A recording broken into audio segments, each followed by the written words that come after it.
ദേശീയ അധ്യാപക പരിഷത്താണ് ഈ വർഷത്തെ സംസ്ഥാന സ്കൂൾ കലോത്സവത്തിന്റെ മീഡിയ വിഭാഗത്തിന് നേതൃത്വം നൽകുന്നത്. ബിജെപി തിരുവനന്തപുരം ജില്ലാ അധ്യക്ഷൻ വി രാജേഷാണ് മീഡിയ കമ്മിറ്റിയുടെ ചെയർമാൻ. മീഡിയ പവലിയനുകളുടെ നറുക്കെടുപ്പ് ഇന്ന് നടക്കും.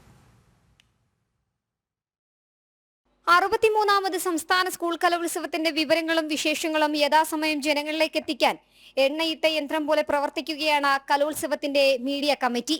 ദേശീയ അധ്യാപക പരിഷത്തിന്റെ പ്രവർത്തകരാണ് മീഡിയ കമ്മിറ്റിക്ക് നേതൃത്വം നൽകുന്നത്.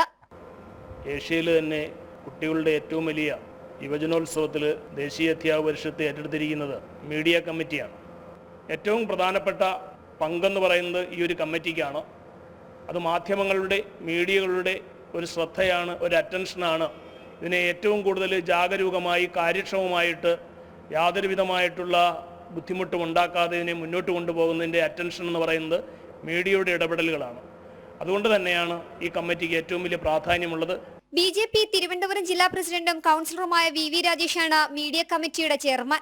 കലോത്സവത്തിന് ദിവസങ്ങൾക്ക് മുൻപ് തന്നെ കമ്മിറ്റിയുടെ പ്രവർത്തനങ്ങൾ ആരംഭിച്ചു കഴിഞ്ഞു. വലിയൊരു സ്ഥലത്ത് മീഡിയയുടെ പവലിയനുകൾ കേന്ദ്രീകരിച്ചിരിക്കുകയാണ്. 38 അക്രഡിറ്റഡ് മീഡിയകൾക്കും 50ഓളം വരുന്ന എംപാനൽഡ് മീഡിയകൾക്കും നമ്മൾ പാസ് കൊടുക്കുന്നതാണ്.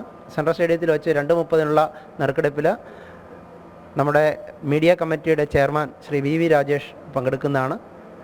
PRDയുടെ സഹായത്തോടുകൂടി മീഡിയയുടെ എല്ലാ പ്രവർത്തനവും ഏകോപിപ്പിക്കുന്നതാണ്. കലോത്സവ ദിവസങ്ങളിൽ എല്ലാ വേദികളിലും മീഡിയ കമ്മിറ്റിയുടെ പ്രവർത്തകർ സജീവ സാന്നിധ്യമാകും. കലോത്സവത്തിന്റെ പ്രധാന വേദിയായ സെൻട്രൽ സ്റ്റേഡിയത്തിലെ മീഡിയ പവലിയനുകളുടെ നറുക്കെടുപ്പും ഇന്ന് നടക്കും.